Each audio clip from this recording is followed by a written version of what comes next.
हनुमान जी की ये वीडियो देखने के बाद आपके भी दिमाग में क्लियर हो जाएगा कि क्यों उन्हें संकट मोचन हनुमान कहते हैं।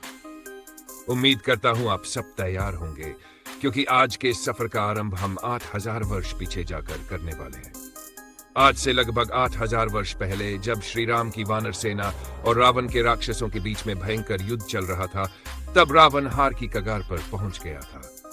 उसके सारे ही वीर अयोध्या, हनुमान जी, अंगद जी और लक्ष्मण जी के हाथों मारे गए थे। तब रावण समझ चुका था कि वानर सेना को हल्के में लेना उसकी सबसे बड़ी भूल हो गई। फिर तमाम वीर योद्धाओं को खो देने के बाद उसने अपने छोटे भाई कुंभकर्ण को याद किया। उस समय कुंभकर्ण अपने गहरे निद्रा में डूबा हुआ था, क्योंकि जिस समय वह ब्रह्मा जी की तपस्या कर रहा था, तब तपस्या पूर्ण होने पर उसने ब्रह्मा जी से इंद्रासन मांगने की जगह गलती से निंद्रासन मांग लिया। इसके बाद ब्रह्मा जी ने उसे खुशी खुशी वर्ष में 6 महीने सोने का वरदान दे दिया। दरअसल ब्रह्मा जी से वरदान मांगते वक्त देवी सरस्वती ने कुंभकर्ण का दिमाग हर लिया था, जिस कारण वह ये गलती कर बैठा था। इसके अलावा कुंभकर्ण को भगवान शिव और ब्रह्मा जी के तमाम सिद्धियां और वरदान प्राप्त थे। वह एक बेहद शक्तिशाली योद्धा था, जिसने कई देवताओं को पहले भी युद्ध में परास्त किया था। इसके बाद रावण के तमाम सैनिक लग गए कुंभकर्ण को बीच नींद में जगाने।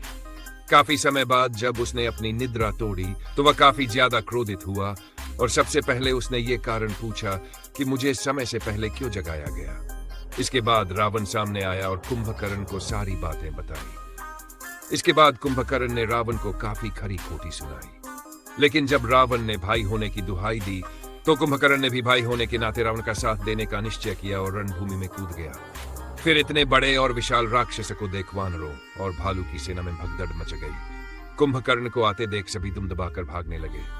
फिर वानर सेनापति अंगद ने वानर और भालू सेना को काफी तंजकसा और रणभूमि से पीठ दिखाकर न भागने की सलाह दी।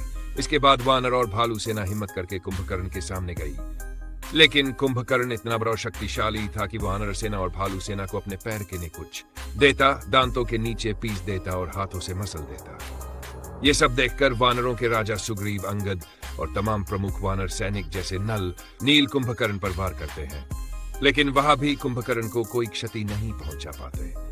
कुंभकर्ण उन्हें एक ही मुक्के में काफी दूर फेंक देता। इसके बाद कुंभकर्ण वानर और भालू सेना पर हंसने लगा और उन्हें कायर कहने लगा। इसके बाद भालू के राजा जामवंत उसके सामने खड़े हो गए।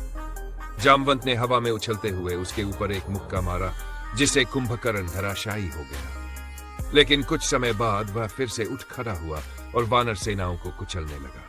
यह देखकर जामवंत ने हनुमान जी को याद किया। जैसे ही हनुमान जी कुंभकर्ण के सामने आए, उन्होंने भी अपने शरीर को कुंभकर्ण के आकार का बना लिया और उस पर बरसने लगे। हनुमान जी ने कुंभकर्ण पर मुक्के और गदा चलाए, जिससे वह फिर से धराशायी हो गया। लेकिन कुछ समय बाद कुंभकर्ण फिर से खड़ा हो गया। इस बार कुंभकर्ण ने सबसे शक्तिशाली शूल लेकर हनुमान जी के सीने में चला दिया। हनुमान जी घायल होकर मूर्छित हो गए। ये देखकर कुंभकर्ण जोर जोर से हंसने लगा, लेकिन जैसे ही हनुमान जी ने शूल को अपने सीने से निकाला, उन्होंने उसे तोड़ डाला और फिर से खड़े हो गए। हनुमान जी ने कुंभकर्ण पर वार करने की तैयारी की, लेकिन श्री राम ने उन्हें रोक दिया। श्री राम जानते थे कि कुंभकर्ण का वध केवल श्री हरि विष्णु के अवतार द्वारा हो सकता था, इसलिए श्री राम ने खुद युद्ध का मोर्चा संभाला। उन्होंने अपने शक्तिशाली बाणों से कुंभकर्ण का वध किया और उसका सिर धड़ से अलग कर दिया। यह था कुंभकर्ण और हनुमान जी के युद्ध का संपूर्ण इतिहास। इस कहानी से हमें यह सीख मिलती है कि क्यों हनुमान जी को संकट मोचन कहा जाता है। जब भी श्री राम, लक्ष्मण या वानर सेना पर कोई संकट आया, हनुमान जी सबसे पहले आगे बढ़कर खड़े हुए और हर संकट को टाला। जब लक्ष्मण पर मेघनाद ने बाण चलाया था, तब संजीवनी बूटी लेकर भी हनुमान जी ही आए थे। तभी भगवान श्री राम ने उन्हें संकट मोचन का नाम दिया। अगर आपको यह वीडियो पसंद आई हो तो लाइक और सब्सक्राइब जरूर करें। सनातन धर्म को बढ़ावा देने में हमारा साथ दें। जय श्री राम, जय हनुमान।